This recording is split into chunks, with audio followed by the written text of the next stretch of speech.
इमरान मसूद जी। धन्यवाद अध्यक्ष जी।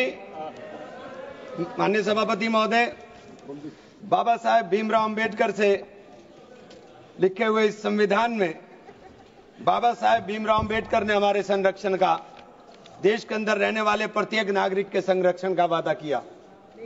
बाबा साहेब ने कहा, राजनीतिक लोकतंत्र तब तक नहीं टिक सकता जब तक उसके आधार में सामाजिक लोकतंत्र न हो। और सामाजिक लोकतंत्र का अर्थ है एक ऐसी जीवन शैली जो स्वतंत्रता, समानता और बंधुत्व के जीवन के सिद्धांतों के रूप में मान्यता देती है। मान्यवर, वक्फ बिल ला करके जिन्होंने इस वक्फ बिल को ड्राफ्ट किया, मुझे बड़ा ताज्जुब होता है बार बार। वक्फ के बारे में आपको जानकारी, वक्फ है क्या? वक्फ एक फरीजा है हर मुसलमान के लिए, जो जिसकी जो हैसियत है वो अपनी हैसियत के हिसाब से अपनी प्रॉपर्टी को या किसी भी चीज को अल्लाह की राह में वक्फ करता है। और इस वक्फ के जो ड्राफ्ट करने वाले लोग थे, जो उन्होंने बिल ड्राफ्ट किया था, उनमें मैक्सिमम लोग वो थे जिनको वक्फ के बारे में जानकारी नहीं थी। और मैं एक बात बहुत दावे के साथ कहता हूं कि 90% लोग ये नहीं बता पाएंगे, मुसलमान के अलावा, कि पाकी और नापाकी क्या होती है। तो आप वक्फ को क्या जानेंगे? ये जो बार बार कह रहे हैं कि मुस्लिम में सदस्य, गैर मुस्लिम सदस्य शामिल होने चाहिए, नहीं होने चाहिए, वक्फ को मुसलमान समझता है, जानता है, इसकी जो जरूरत है उसको पहचानता है, इसलिए इस बात को कहा जा रहा है। वरना सारा प्रबंधन जो वक्फ बोर्ड का है वो तो सरकारों के ही हाथ में है।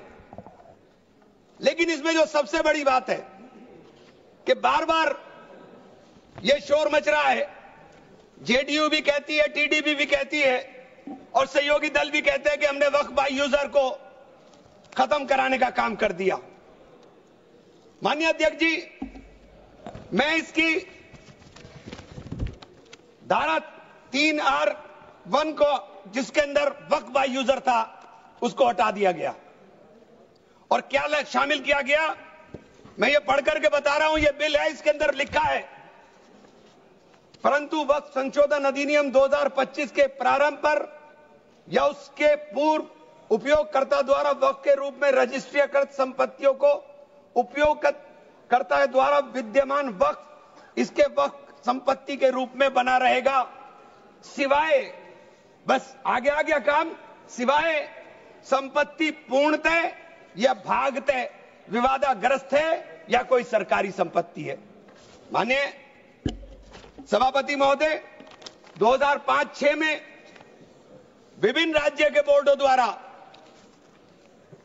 सच्चर कमेटी के समक्ष ये कहा गया, दिल्ली में 316, राजस्थान में 60, कर्नाटक में 42, मध्य प्रदेश में 53, उत्तर प्रदेश में 60, उड़ीसा में 53 ऐसी प्रॉपर्टी हैं जिनके ऊपर सरकार के कब्जा किया हुआ है।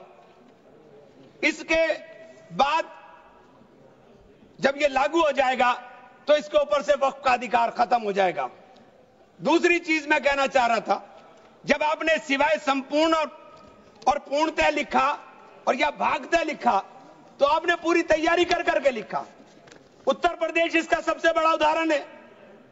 उत्तर प्रदेश में 11,400 हेक्टेयर लैंड वक्फ की, 14,000 हेक्टेयर में से 14,500 में से 11,500 हेक्टेयर लैंड को सरकारी घोषित कर दिया गया है। 78% लैंड को सरकारी बता दिया गया है। और सरकारी लैंड कौन सी है? उसमें इमामबाड़ा है, उसमें प्राचीन मस्जिदें हैं, उसमें 500-500 साल के पुराने कब्रिस्तान हैं, उसमें ईदगाहें हैं, गांव-गांव के अंदर बनी हुई मसाजिद हैं। और आप कह रहे हैं कि आपने वक्फ बाय यूजर खत्म करा दिया। ये इतना बड़ा हथियार दे दिया कि आप जाइए, लड़ते रहिए। इसके साथ ही इन्होंने कहा कि साहब, अब जब कोई विवाद पैदा होगा तो उस विवाद की स्थिति में डेजिग्नेटेड ऑफिसर उसको सुनने का काम करेगा और वो तय करने का काम करेगा कि ये प्रॉपर्टी किसकी है।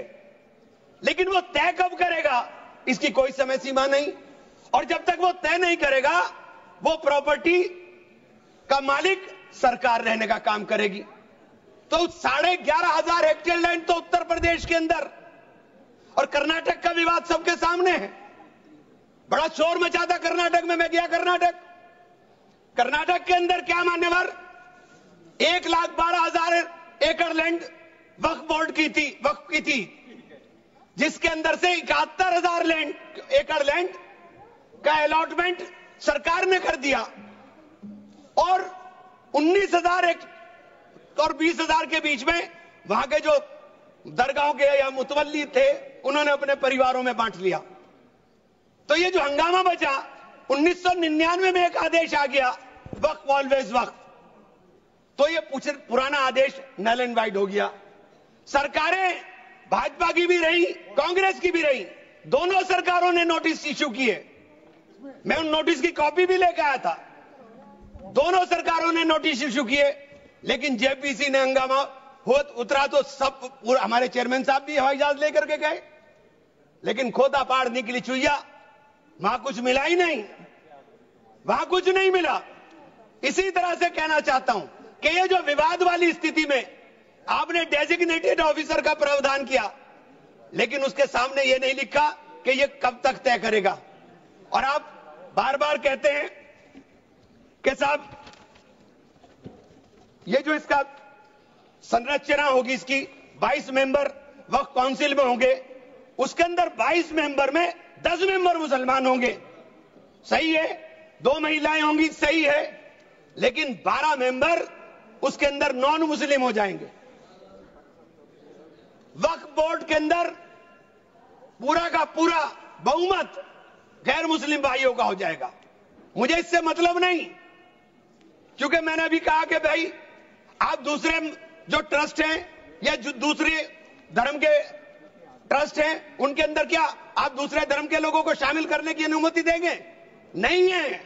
काशी विश्वनाथ ट्रस्ट है उत्तर प्रदेश के अंदर, उसका अध्यक्ष पदेन अध्यक्ष जिलाधिकारी होता है, लेकिन उसमें एक क्लॉज लिखा है कि अगर किसी समय कोई जिलाधिकारी मुसलमान होगा तो उससे नीचे का या उससे ऊपर का अधिकारी उसका पदेन चेयरमैन होगा।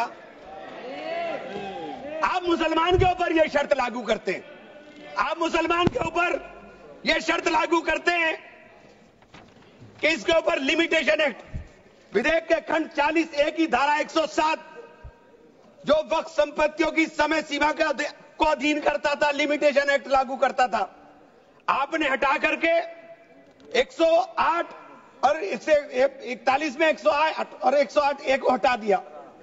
1995 का जो वक्फ अधिनियम है उसकी प्रायज्यता पर रोक लगा दी थी, जिसका अर्थ है कानूनी दावों के समय पाबंदी के बिना आगे बढ़ाया जा सकता है। अब आपने रास्ता खोल दिया वक्फ प्रॉपर्टीज के ऊपर मुकदमों के लिए।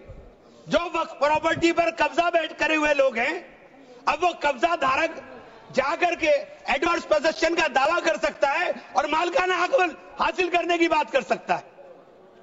आपने जो अपराध करने वाले लोग हैं, जो कब्जा करने वाले लोग हैं, वो पहले गैर जमानती हुआ करता था, आपने उसे जमानती कर दिया, आपने उसे अधिकार दे दिया कि तुम कुछ भी करो, तुम्हें जमानत कराने की जरूरत नहीं है।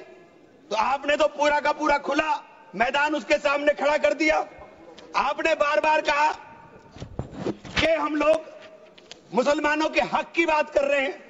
आप मुझे एक ट्रस्ट बता दिए, कोई दूसरा, कोई एक संस्था बता दीजिए जिसके अंदर जो धार्मिक के नाम पर हो और उसके अंदर लिमिटेशन एक्ट ना हो। हमारे ऊपर से हटा रहे हैं, हमारे ऊपर से हटा रहे हैं, बाकी सबको छूट मिलेगी। और ये छूट भी टेम्परेरी है, क्योंकि आपके कानून के जरिए नजर सब समुदाय के जो जमीनें हैं, जो ट्रस्टों के पास पैसा है, उसके ऊपर लगी हुई है। हमारी जमीन, ये बार बार वामसी पोर्टल का जिक्र हो रहा था, वामसी पोर्टल में प्रॉपर्टी है 4,90,000 से एकदम मंत्री जी ने, माननीय मंत्री जी ने कहा 7 लाख कुछ चली गई। तो ये प्रॉपर्टी कोई वक्त नहीं की गई किसी ने। ये जो वामसी पोर्टल के ऊपर दर्ज हुई संपत्ति, कब्रिस्तान के अंदर वसूगा, एक प्रॉपर्टी वसूगा, एक प्रॉपर्टी मस्जिद, एक प्रॉपर्टी में कबर, एक ही प्रॉपर्टी की 3-3, 4-4 बना दी। और आपने बता दिया कि वामसी पोर्टल ने, और 10 साल माने मंत्री जी, 10 साल का बहुत समय होता है। जो काम आप 10 साल में पूरी संपत्तियों का रजिस्ट्रेशन नहीं कर सके। मान्यवर प्लीज, सब प्लीज आप मान्य नहीं, वामसी पोर्टल पर आपने बार बार 10 साल में काम नहीं कर सके। आप कह रहे हैं कि 6 महीने के अंदर सारी संपत्तियों का रजिस्ट्रेशन करा लेना, और सारी संपत्तियों का अगर रजिस्ट्रेशन नहीं होगा तो वो संपत्तियां वक्फ की नहीं बचेंगी। रजिस्ट्रेशन कौन करेगा? रजिस्ट्रेशन आपके अधिकारी करेंगे। जब 10 साल में नहीं कर सके तो 6 महीने में कैसे करेंगे? और ये पूरी तरीके से संविधान विरोधी कानून है। साथ अनुच्छेद 14, अनुच्छेद 16, अनुच्छेद 26 और अनुच्छेद 25 का सीधे सीधे ओवरलैपिंग करने का काम करता है। आपसे अनुरोध है कि माननीय 2 मिनट का समय और दे दें। ये बार बार कहते हैं कि प्रैक्टिसिंग मुस्लिम। आप एक बात बता दीजिए, आप प्रैक्टिसिंग मुस्लिम की बात कर रहे हैं, आप किस तरह तय करेंगे कौन प्रैक्टिसिंग मुस्लिम है? ये कौन बताएगा कि आपकी क्या परिभाषा है प्रैक्टिसिंग मुस्लिम की? सारे मुसलमान 5 वक्त नमाज नहीं पढ़ते, सारे मुसलमान रोजा भी नहीं रखते, और उसका पैमाना क्या होगा कि वो मुसलमान है कि नहीं है? तो ये आपने रास्ते इस तरह खोल करके ये सीधे सीधे जो संविधान के अंदर हमारी धारा 14 में अधिकार है उसके ऊपर आपने अतिक्रमण करने का काम कर दिया। मैं आप लोग एक माननीय चिन्नप्पा रेड्डी के एक कथन को जरूर कहना चाहूंगा। हमारी परंपरा हमें सहिष्णुता सिखाती है, हमारा संविधान, यह संविधान हमें सहिष्णुता का अभ्यास कराता है। हमें इसे कमजोर नहीं करना चाहिए। यही संरक्षण दे रहा है हमें। यह बाबा साहब के सपनों का संविधान है कि उन्होंने देश के अंदर रहने वाले प्रत्येक नागरिक को, जो गरीब से गरीब नागरिक है, उसको वो अधिकार दिया जो सामने बैठे हुए हमारे प्रधानमंत्री को होगा। वो ये अधिकार बाहर सड़क पर बैठे हुए एक मजदूर को होने का काम होगा। ये बाबा साहब का संविधान है। मान्यवर, इसे कमजोर करने का काम मैं आप हाथ जोड़कर विनती करता हूं। अभी हमें सौगाते मोदी मिली, 1 सेकंड, हमें सौगाते मोदी मिली। हमें सौगाते मोदी में ईद की सवैयां नहीं चाहिए, हमें सौगाते मोदी में शिक्षा दे दीजिए, हमें सौगाते मोदी में रोजगार दे दीजिए, हमें सौगाते मोदी के अंदर मोहब्बत दे दीजिए। ये जो गोलियां छातियों पर लगती है ये मारना बंद करा दीजिए। हमें सौगाते मोदी में ये कानून देने का काम कर लीजिए। बहुत बहुत धन्यवाद। मान्यवर, धन्यवाद।